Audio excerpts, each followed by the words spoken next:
I gotta tell you, family, this story is about to take you on a ride you won't see coming.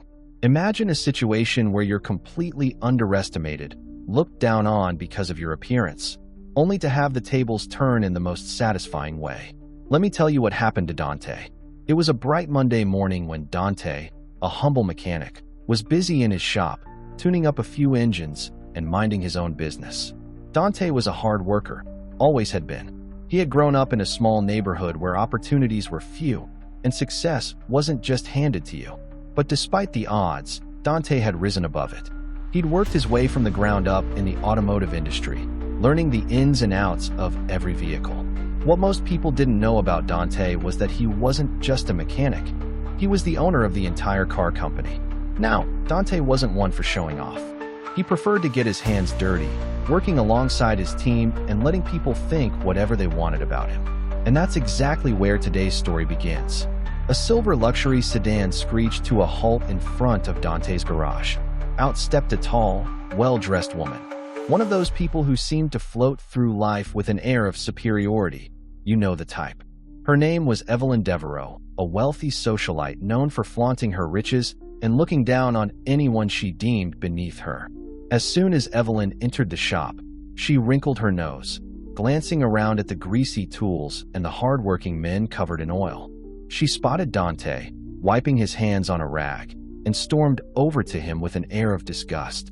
Do you work here?" she snapped, glaring at him with piercing blue eyes. Dante, calm and collected as always, nodded. "Yes, ma'am. How can I help you?" Evelyn crossed her arms, her diamond bracelet catching the light. "My car's making a noise, and I'm in a rush. I need it fixed now." Dante looked at her car, then back at her. "I can take a look. It might take a bit of time, though." Evelyn rolled her eyes. "Time? Do you even know how to handle a car like mine? This isn't some beat-up junker. This is a luxury vehicle. Are you sure you know what you're doing, or should I wait for someone more experienced?" Now let me pause for a second, family. Evelyn didn't know it, but the man standing in front of her wasn't just a mechanic. He was the CEO of the very company that made her precious car. But Dante, being the humble man he was, didn't feel the need to announce that. He just smiled. "I assure you, ma'am, I know exactly what I'm doing," he said politely. "I'll get it fixed right away." Evelyn huffed and tossed her keys at Dante without even looking at him. "Just be quick. I have an important event to attend, and I can't afford to be late because of some incompetent mechanic." Dante worked silently, ignoring the woman's condescending tone. He'd dealt with people like Evelyn before, people who thought they were better than him simply because of his appearance. It didn't faze him anymore. As he examined the car, he quickly found the problem. A loose belt, nothing too serious. He was nearly finished when Evelyn's phone rang. From the bits of conversation he overheard, it sounded like she was heading to some fancy gala. Her tone softened when she spoke to whoever was on the other end of the line, completely different from the way she spoke to Dante. Once Dante finished, he wiped his hands clean and approached Evelyn, handing her the keys. "Your car's ready, ma'am. It was just a loose belt. You should be good to go." Evelyn barely glanced at him, plucking the keys from his hand. "Took you long enough," she muttered, her disdain barely hidden. She slid into the driver's seat, revved the engine, and sped off without so much as a thank you. Now here's where things start to get interesting. Not even 20 minutes later, Evelyn's car broke down again, right in the middle of the road. Furious, she called the number for customer service, demanding to speak to the manager of the entire car company. She was transferred to the corporate office, where she unloaded her anger, making it clear that she expected some serious compensation for her inconvenience. "Do you know who I am?" Evelyn barked into the phone. "I don't have time for these incompetent employees who don't know how to do their jobs. I want to speak to the CEO now." Little did she know, the man she'd been berating at the shop was about to make his grand entrance. The next morning, Dante walked into the corporate office of the car company, where an emergency meeting had been scheduled, called by none other than Evelyn herself. She was waiting in the boardroom, pacing back and forth, her face flushed with anger. The second she saw Dante, her eyes narrowed in confusion. "What are you doing here?" she snapped. "I asked for the CEO, not some random mechanic." Dante smiled, but this time, it wasn't the calm, quiet smile he had given her before. This smile carried a new energy, one of confidence and authority. "I am the CEO, Dante said, his voice steady and commanding. "I own this company." Evelyn's face drained of color. She stood there, speechless, as Dante calmly explained the situation. The entire boardroom was silent as he detailed how he had built the company from the ground up, how he chose to work in the shop because he valued hard work, and how people like her often overlooked men like him because of their own prejudices. But the most satisfying part? Dante didn't raise his voice once. He didn't have to. His calm, measured words hit harder than any yelling ever could. "You came into my shop yesterday and treated me like I was beneath you," Dante said, locking eyes with her. "But I believe in treating everyone with respect, no matter their job, their background, or their appearance. That's something you should think about." Evelyn, flustered and humiliated, tried to stammer an apology, but Dante held up his hand. "We'll see if you've learned anything in the future," he said. "For now, you can leave. Your car is ready." Evelyn grabbed her things and hurried out of the boardroom, her face burning with embarrassment. But as she reached the door, her phone buzzed with a new message. She glanced down, and her heart skipped a beat. Evelyn stormed out of the corporate office, her head spinning with embarrassment and rage.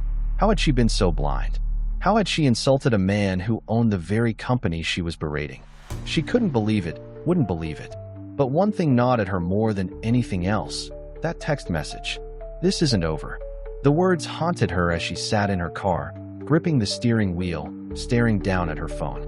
The number was unknown, and she had no idea who had sent the message. Her first thought was that it was Dante. Maybe this was his way of getting back at her, playing some sort of sick mind game. But something about it felt off. Evelyn's fingers hovered over the screen as she debated whether to respond. Fear crept into her chest, tightening her throat. If this was Dante's doing, what could he possibly have in store for her next?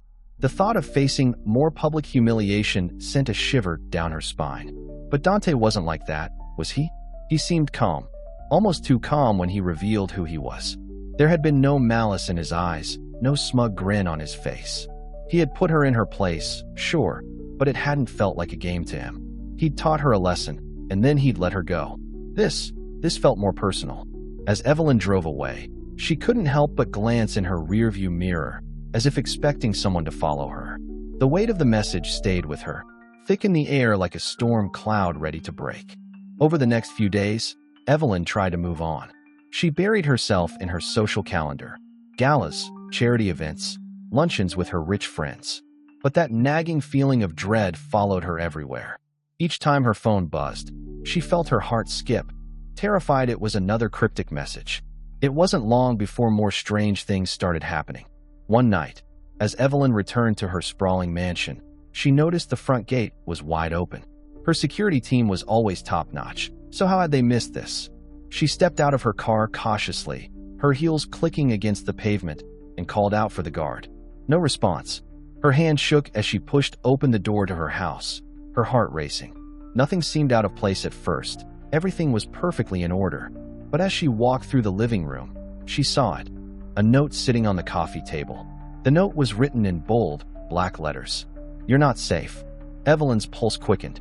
She looked around the room, her eyes darting from corner to corner, as if someone might leap out at her. But the room was still, and the silence was suffocating. She called the police immediately, demanding an investigation. But the officers didn't seem too concerned. There was no sign of forced entry, no fingerprints, no cameras showing any suspicious activity. Could be a prank, one officer shrugged. Evelyn knew better.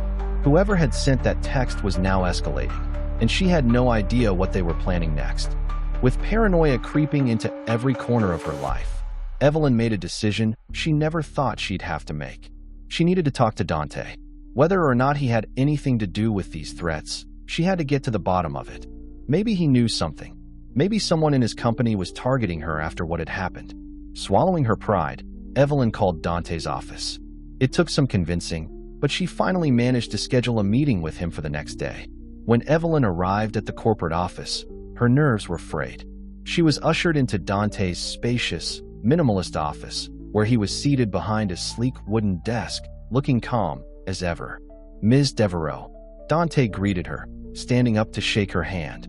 "This is unexpected. What can I do for you?" Evelyn could feel her stomach nodding as she sat across from him.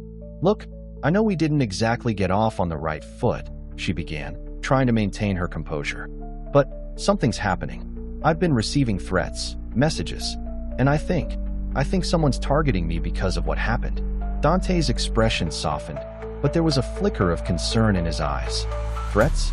From who? Evelyn shook her head. I don't know. I got a text right after I left here the other day. It said, "This isn't over." And then, yesterday, someone broke into my house and left a note. It said, "You're not safe." Dante leaned forward, his brow furrowing. That's serious. Have you gone to the police? I did, but they didn't take it seriously, she replied, frustration lacing her voice. I thought maybe you knew something. Maybe someone in your company. Dante shook his head. I can assure you, no one in my company would do something like that. But if what you're saying is true, we need to figure this out. Evelyn let out a breath she didn't realize she was holding. For the first time, she felt a small sense of relief. Maybe Dante could help her after all. As Evelyn began to feel some hope, Dante's phone rang. He glanced at the screen, his face suddenly tightening with concern. Excuse me, he said, stepping out of the room for a moment. Evelyn sat there, fidgeting, her mind racing. She glanced out the large window, watching as people bustled on the street below. Then, something caught her eye, a man standing across the street, watching the building. His face was obscured by a hat and dark sunglasses, but there was something about his posture that felt off. Her heart pounded in her chest. Was she imagining things? Or was this the person who had been threatening her? Dante returned a few minutes later, his expression unreadable. Ms. Devereaux, he said slowly, there's something you should know. That call I just got, it was about you. Evelyn's heart sank. What do you mean? Dante hesitated for a moment, as if weighing his words carefully. It seems you've been involved in something much bigger than you realized. Someone's been watching you for a long time. Evelyn's eyes widened. Watching me? Who? Dante looked her dead in the eye and said, your threats are coming from someone inside your own circle. Someone you trust. Evelyn's mind reeled. Someone inside her circle? Someone she trusted? Before she could respond, her phone buzzed again. Her hand shook as she looked at the screen. A new message. It simply read, you should have listened. Stay tuned for part 3. If you enjoyed this video and want to see more, don't forget to give it a like, share it with your friends, and subscribe to the channel for updates on our latest videos.